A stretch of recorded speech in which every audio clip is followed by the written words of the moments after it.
बहुत इतिहास में मत जाइएगा। ब्रिटिश एम्पायर के टाइम में मुंबई से भी बड़ा माना जाता था। इसलिए जो आप जिसपे अपनी ज्यादा इतिहास में नहीं जाना चाहिए। ब्रिटिश ये भी कहा जाता है कि ईस्ट इंडिया कंपनी ने बंगाल को कैसे लूटा है और उसके खिलाफ कैसे बंगाल में राष्ट्रीय मूवमेंट वहां पर खड़ा हुआ। ये भी तो इतिहास है, इतिहास में नहीं जाते हम। लेकिन सवाल अभय दुबे जी ये तो बनता है ना, ये तो बनता है ना सवाल। यही तो मैं कह रहा हूं। हाँ भाई साहब, भाई साहब रुके। साहिल जी मेरे विद्वान साथी। जी जल्दी खत्म करिए, फिर अभय जी बात करेंगे, उसके बाद जिस जमाने में मित्रा भी इंतजार करें। चलिए हाँ, मैं जल्दी खत्म कर रहा हूं। मैं बिल्कुल जल्दी बता रहा हूं। आपने सवाल पूछा है साहिल जी, आपको ऐसा नहीं बोलना चाहिए भाई साहब। सुनिए, वर्ल्ड की इकोनॉमिक हिस्ट्री की सबसे ऑथेंटिक किताब Angus medicine, world economy millennium perspective में तो भारत 29% 30% का कंट्रीब्यूशन देता था। तो उस जमाने में तो प्रॉस्पेरिटी के शिखर पे रहा ही होगा। इस पे कौन सी बात कह रहे हैं? ब्रिटिश टाइम आने से पहले, ब्रिटिश टाइम में भी डाउनफॉल हुआ, हम गिरते गिरते कांग्रेस टाइम में हुआ। और लास्ट में एक बात कह दूं अभय दुबे जी, आपने कहा कि हमने क्या कह रहे हैं, आपकी सरकार आईएमडीटी एक्ट लेके आई थी। आईएमडीटी एक्ट 1983 में इंदिरा गांधी लेके आई, जिसमें यह प्रावधान था कि अगर आपको लगे कि आपके बगल में कोई घुसपैठिया रह रहा है तो आपकी जिम्मेदारी आप साबित करें वो घुसपैठिया है, वो बांग्लादेश में कहां का है। वो उसकी जिम्मेदारी नहीं कि वो साबित करे भारत का नागरिक है। उसके अगेंस्ट हमारे नेता सर्बानंद सोनोवाल कोर्ट गए। 2005 में सुप्रीम कोर्ट ने आईएमडीटी एक्ट को क्वेश किया और क्वेश करते हुए अपने जजमेंट में लिखा कि बांग्लादेशी इन्फिल्ट्रेशन की समस्या भारत पर एक्सटर्नल एग्रेशन के समान है। और इंद्रजीत गुप्ता आपकी सरकार के उन्होंने 1.5 करोड़ का आंकड़ा दिया और 2006 में कुल मिलाकर बीजेपी का दावा है कि जब तक वो बंगाल में सरकार में नहीं आएंगे तब तक घुसपैठियों की समस्या बंगाल के भीतर खत्म नहीं होगी। अभय दुबे जी चलिए। उदाहरण दिया सुधांशु त्रिवेदी जी विद्वान साथी ने हमारे, कांग्रेस पार्टी के पहले अध्यक्ष उमेश चंद्र बनर्जी से लेकर रविन्द्रनाथ टैगोर जी का। मगर आपके बंगाल में आदर्श कौन है? शुभेंदु अधिकारी, जिस पर आप आरोप लगाते थे भ्रष्टाचार का, छापे मारते थे। भाग बुकुल भाग, सीबीआई आ रही है, फिर भारतीय जनता पार्टी में शामिल कर लिया। असम में आपके आदर्श कौन है? हेमंत बिस्वा शर्मा, जिसके खिलाफ किताब निकालते थे। महाराष्ट्र में कौन है? अजित पवार, 70,000 करोड़ के घोटाले का आरोपी। आपने गंभीर बात कही है, मैं गंभीर प्रश्न का उत्तर देता हूं। आपने कहा लैंड बाउंड्री, अरे लैंड बाउंड्री एग्रीमेंट पार्लियामेंट में पास हुआ है, फेंसिंग एक अलग इशू है। और आपने फेंसिंग पर अगर कांग्रेस पर आरोप लगाया है तो वेस्ट बंगाल में 1464 हमने सैंक्शन किया था किलोमीटर, 1237 किया। असम में हमने सैंक्शन किया था 229, 223 कंप्लीट किया। हमने मेघालय में सैंक्शन किया, पहले इसके बारे में बोल चुके हैं, 347 कंप्लीट। लेकिन सुनिए, हमने अभिजीत अय्यर मित्रा 80%, 90% एक मिनट सुनिए, मैं पूछना चाहता हूं आपसे सुधांशु त्रिवेदी जी, क्या मॉडल आप लेकर आएंगे वेस्ट बंगाल में? 70,000 करोड़ रुपए की लूट बिहार में की, वो मॉडल परोसना चाहते हैं? 8,000 करोड़ रुपए के इलेक्टोरल बॉन्ड का स्कैम आपने देश में किया, वो मॉडल आप रखना चाहते हैं? व्यापम जैसे भ्रष्टाचार का उदाहरण रखना चाहते हैं? या उत्तर प्रदेश में जहां 9,000 करोड़ लोगों को पलायन के लिए आपने मजबूर किया, कौन सा उदाहरण आप प्रस्तुत करेंगे? अभय दुबे जी, मॉडल को लेकर तो चर्चा होगी, क्योंकि पश्चिम बंगाल में जो स्थिति आज की बनी हुई है उसको लेकर भी सवाल पूछने चाहिए। पश्चिम बंगाल में आज की जो स्थिति है, खास करके चलिए बोलिए सुधांशु जी जल्दी से, उसके बाद दिया इन लोगों ने कांग्रेस। अभय जी, मैं सिर्फ एक ही लाइन बोलूंगा ताकि बाकी जो दो लोग अभी तक नहीं बोले उनको मौका मिले। अब मैं साहिल जी एक बात कहना चाहूंगा, ये वोट चोरी की सीना जोरी करने वाली कांग्रेस के लिए आज भी दर्शक समझ ले, मैंने बिहार के बारे में बोला था कि 2010 में 4 सीट 6% वोट 231 पे जमानत जब्त करने वाली कांग्रेस ने कहा था वोट चोरी हो गया। बंगाल में इनकी कितनी सीटें पूछे? 0 सीट वाली पार्टी अभी फिर चिल्लाएगी बंगाल के बाद कि मेरा वोट चोरी हो गया, चोरी हो गया, चोरी हो गया। भाई तेरे पास है क्या ये बता दो, किसके लिए बाद में आप चिल्लाएंगे कि चोरी हो गया? पहले ये तो तय हो जाने दीजिए, क्या तृणमूल कांग्रेस के साथ कांग्रेस अलायंस करेगी या नहीं करेगी, वो भी तो तय होना बाकी है। कम्युनिस्टों ने, हमारी सरकार नहीं संजय शर्मा वहां पर उनको साथ में लेंगे कि नहीं लेंगे, वो भी अभी तक तय होना बाकी है। तो वो तो चर्चा हम जब चुनाव नजदीक आएंगे तब उसके बाद करते रहेंगे। लेकिन अभिजीत अय्यर मित्रा, क्या बंगाल के भीतर मां माटी मानुष के खिलाफ घुसपैठ, यही मुद्दा बनाकर भारतीय जनता पार्टी वहां पर जा पाएगी? 3 बार अब तक कोशिश कर चुकी है।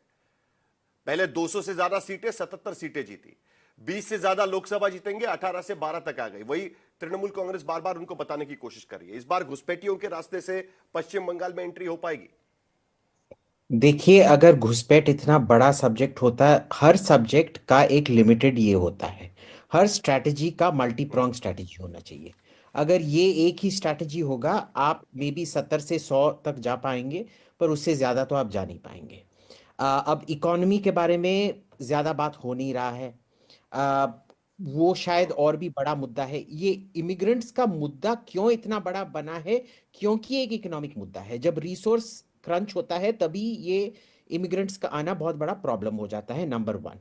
दूसरी बात आई कि इमिग्रेंट का इश्यू, देखिए ये दोनों का रिस्पॉन्सिबिलिटी है, स्टेट और सेंटर का। जो बॉर्डर फेंस बना था वो किस लिए बना था? वो वो डियर माइग्रेशन को रोकने या सुंदरबन के टाइगर को रोकने के लिए, या जो हिल्सा और रुई का जो ये माइग्रेशन होता है नदी के ऊपर नीचे, उसको रोकने के लिए नहीं हुआ था। वो इलीगल माइग्रेशन को रोकने के लिए हुआ था। तो कितने हजार करोड़ अब तक खर्च हुए हैं उस बॉर्डर फेंस को बनाने के लिए? क्यों? क्योंकि माइग्रेशन एक इश्यू था। मुर्शिदाबाद को अगर आप देखेंगे, वो हिंदुस्तान को मिला था क्योंकि उधर 48% मुस्लिम थे, पर पहले सेंसस में ही वो फिर से 53-54% मुस्लिम बन गया था, और फिर तीसरे चौथे सेंसस में अब वो लगभग 60% मुस्लिम है, लगभग। तो ये हमेशा से एक बहुत बड़ा प्रॉब्लम रहा है।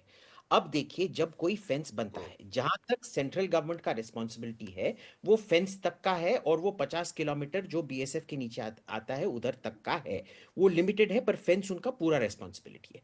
फेंस अगर आप जाके कोई हेलीकॉप्टर में, बिना हेलीकॉप्टर के आप जाकर एक टूर ही कर लीजिए उस एरिया का, आपको पता लगेगा कि वो इलाका कितना मुश्किल है एक कंटिग्यूअस फेंस लगाने के लिए, नंबर वन।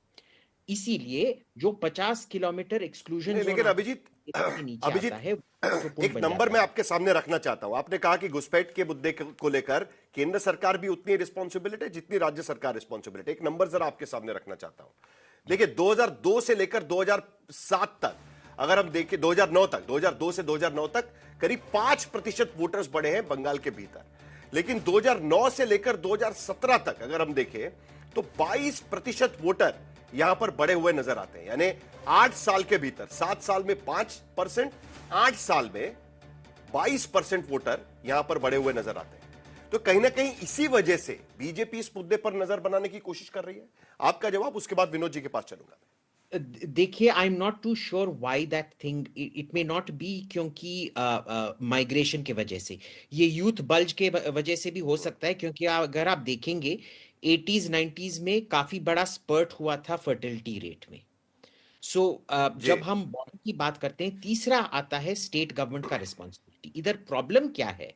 अनलाइक असम, जहां एक्चुअल एफर्ट्स लिए जा रहे हैं आइडेंटिफाई करके डिपोर्ट करने के लिए, बंगाल में एक अकोमोडेशन का माहौल है जहां उनको छुपाया जाता है, उनको एनकरेज किया जाता है, उनको रोकने। जब आपने देखा था, जब सीए एनआरसी हो रहा था, जब असम ने लिस्ट भेजा था कि प्लीज वेरीफाई करो कि ये आपके लोग हैं या नहीं, बंगाल के सरकार ने साफ साफ इनकार कर दिया था वो लिस्ट वेरीफाई करने के लिए। दीदी ने खुद बोला था कि वो वेरीफाई नहीं, तो विनोद जी कतई नहीं करेंगी।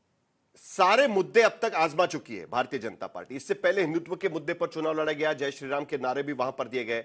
वहां पर मुस्लिम तुष्टीकरण का आरोप लगाया गया। ममता बनर्जी अब कह रहे कि देखिए कहां तुष्टीकरण का आरोप मुझ पर लगा रहे, मैं तो दुर्गा आंगन वहां पर खोलने की कोशिश कर रही हूं। दूसरी तरफ बाकी मुद्दे उठाने के बाद अब घुसपैठियों के मुद्दे पर भारतीय जनता पार्टी एक बार फिर लामबंद है। क्या आपको लगता है कि यही मुद्दा है? क्योंकि बिहार के चुनाव में भी यही मुद्दा चलाया गया था। देखिए साहिल जी, मैं सुधांशु जी की बात से शुरू करूंगा। उन्होंने शुरू में अपने संबोधन की शुरुआत में बड़ी अच्छी बात कही कि घुसपैठ का मुद्दा चुनाव का मुद्दा नहीं है, ये एक राष्ट्रीय मुद्दा है।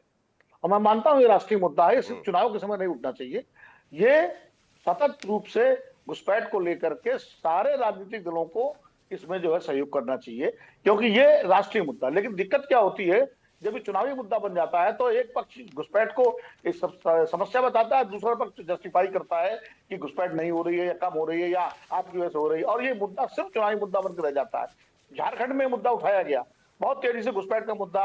मुझे याद है निशिकांत दुबे ने किस तरह से पार्लियामेंट के अंदर जो है पूरा आंकड़ा दिया था, कैसे झारखंड में कितने जिलों में कितना जो है आबादी का डेमोग्राफिक बदलाव हो गया है, और उसके बाद पूरे चुनाव में मुद्दा बना, लेकिन ये मुद्दा वहां चला नहीं, भारतीय जनता पार्टी की सरकार नहीं बन पाई। बिहार में ये मुद्दा उठाया गया, उसके बाद आखिरकार फिर 10,000 रुपए महिलाओं के खाते में डालने की नौबत आ गई, और तमाम सारी योजनाओं की घोषणा करनी पड़ी नीतीश कुमार को, क्योंकि इस मुद्दे से उनको लगा एनडीए को खाली इस मुद्दे से जितना संभव नहीं है। अब ये मुद्दा बंगाल में आ गया, अभी आसाम में भी आएगा, क्योंकि आसाम में भी चुनाव होने हैं। मुद्दा ये महत्वपूर्ण है, और जो अभिजीत कह रहे थे मैं सहमत हूं कि निश्चित रूप से पश्चिम बंगाल में जिस तरह सीमावर्ती जिलों में डेमोग्राफिक बदलाव हुए हैं वो चिंता का विषय है, और वो चिंता सिर्फ भारतीय जनता पार्टी की नहीं है, वो सभी दलों की चिंता होनी चाहिए, क्योंकि निश्चित रूप से। लेकिन समस्या कहाँ है? इसी वजह से समस्या ये है कि डिपोर्टेशन में हम क्या कर रहे हैं। डिपोर्टेशन का जो आंकड़ा है वो बहुत निराश करता है। सरकार कोई भी रही हो, यूपीए की रही हो या एनडीए की हो, लेकिन डिपोर्टेशन तो घुसपैठियों का मुद्दा ये पहली बार नहीं आ रहा है। पिछले कई दशकों से बंगाल में, खास करके बंगाल और असम में घुसपैठियों को लेकर चिंता जताई गई है। लेकिन क्या एक बार फिर एसआईआर और उसके रास्ते घुसपैठियां, इसी के जरिए भारतीय जनता पार्टी अपना विजय रथ बंगाल में ले जाना चाहती है? इसी पर बार बार चर्चा होती रहेगी।